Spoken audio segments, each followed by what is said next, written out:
So as Dad and Janice got older, when they would have doctor's appointments, we would have them record on their iPhone, you know, on the voice memo app, and then they would post that on our family WhatsApp chain so we could listen to it and make sure everything was being taken care of. And the Silverman family is so up each other's assholes with WhatsApp chains, by the way.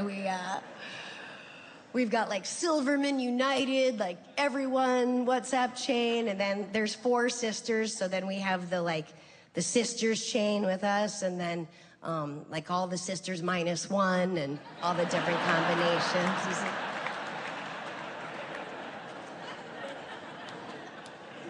So Janice has this doctor's appointment, and we know it's gonna be bad news. We're pretty sure it's gonna be very bad news. And we have them record, and they post it on WhatsApp, and we're listening back, and you hear the doctor say, "Janice, I'm so sorry to tell you this, but you have stage 4 pancreatic," and then all of a sudden, you just hear this very loud, low rolling fart. And it's like 3 seconds. And I know people who say 3 seconds to denote like a quick amount of time, but if you really think about it, like with Mississippi's, it's lengthy, you know? And I know it's my dad. You're probably like, oh yeah, I bet Schleppy farted all the time. I've never heard him fart in my life. I know that he did not have the tools to handle this, and so his body took over. And now I'm sitting there going, stage 4 pancreatic what? But I used context clues. Their individual reactions to this news, I'm still listening, you know, and Janice is just, her reaction is so Janice, you know, she just goes, well, I'll just do everything you tell me, and I'll just do every single thing you say, and I'll fight it. And it was just so her. And then my dad's reaction was the craziest thing I've ever heard in my entire life. I'm not kidding. You just hear him go, "I'm alone!"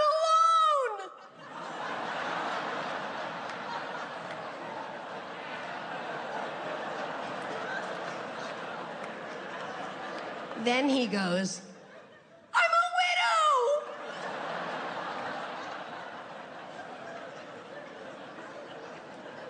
I know my mother, Beth Ann, is out there somewhere going, "It's widower." But Mom, it was so crazy. I'm the designated dad whisperer, and I was tasked with calling him. And I had to say, "Dad, you cannot talk that way in front of your alive wife. You have to pull your shit together, okay? This isn't about you. This is about Janice. You have to take care of Janice. You have to focus. You can't, like, fall down right now." And he said, I know. And then he started sobbing, and I've really never heard him do that, you know? And he goes, I don't want to be in a world without my Janice. I just don't want to be here without her. And I wanted to console him, and I looked for something to say, and I said, well, you know, statistically, you won't. And, I mean, I didn't know that was going to come true. Obviously, this is not a time to say, I told you so, or anything, right? But we got off the phone. He promised he was going to take care of Janice. And the next day, I did talk to Janice, and she said that she asked him for a glass of water, and he said, "Where is it?"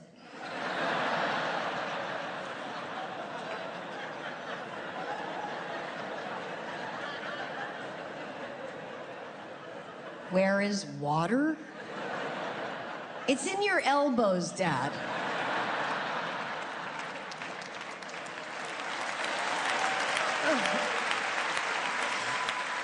find yourself a Capri Sun straw and pop it in there. She'll go to town. So, needless to say, the four sisters and the few grandkids descended onto their apartment, and we dueled them through death. And death it's really hard for me. And that's what makes me unique.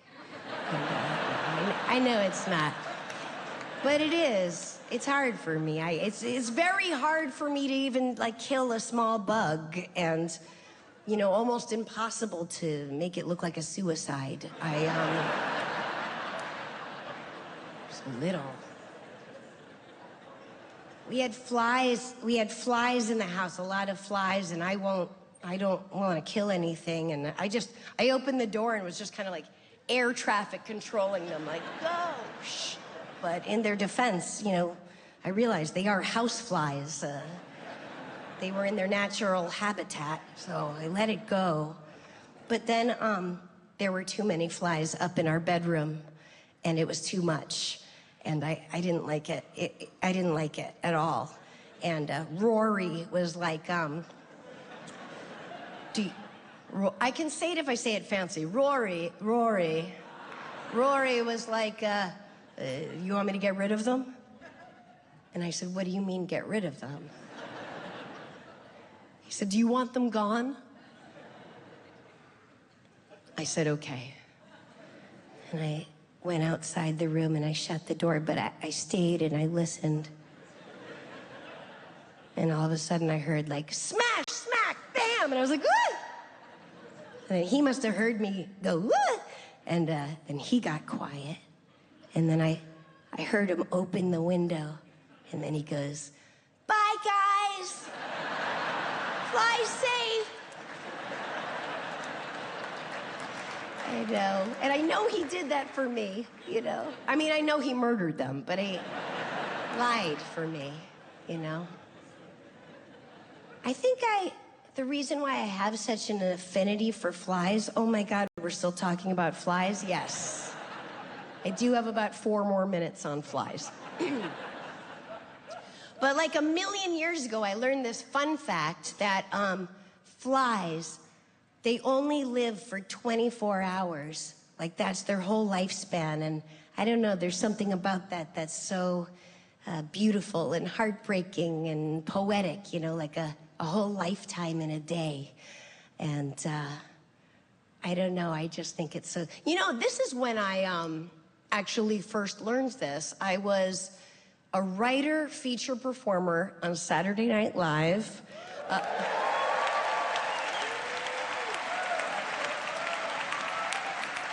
Thank you. I made an indelible impact. And it was the 1993-94 season, just to give you an idea of how good I look. And I had just learned that fun fact, and it was Phil Hartman's last year. Not of life, but at the show. He went on and he did that news radio, And he was so nice. And he goes, hey, why don't you write a sketch for us to do together? And I was like, okay. And I wrote a sketch, and it was about flies. It starts with one of those like Star Wars crawls that explains it. The average fly lives 24 hours, blah, blah, blah. And then he played like an elderly fly on his deathbed, like 23 and a half hours old.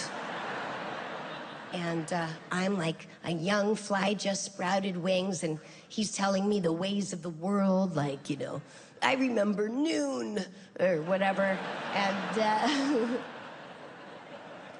And then I don't remember it, but that at the end, like a dog comes and takes a shit and then leaves, and then he says something to me like, go get it, kid.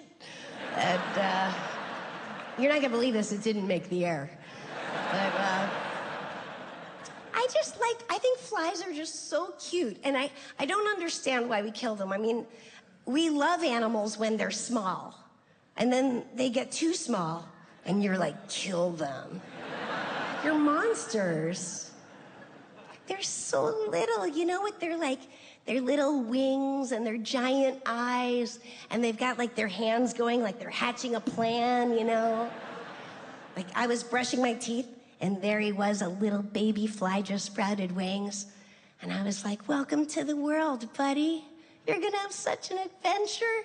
And then that night, I was washing my face, and there he was. He was all grizzled and old, and like,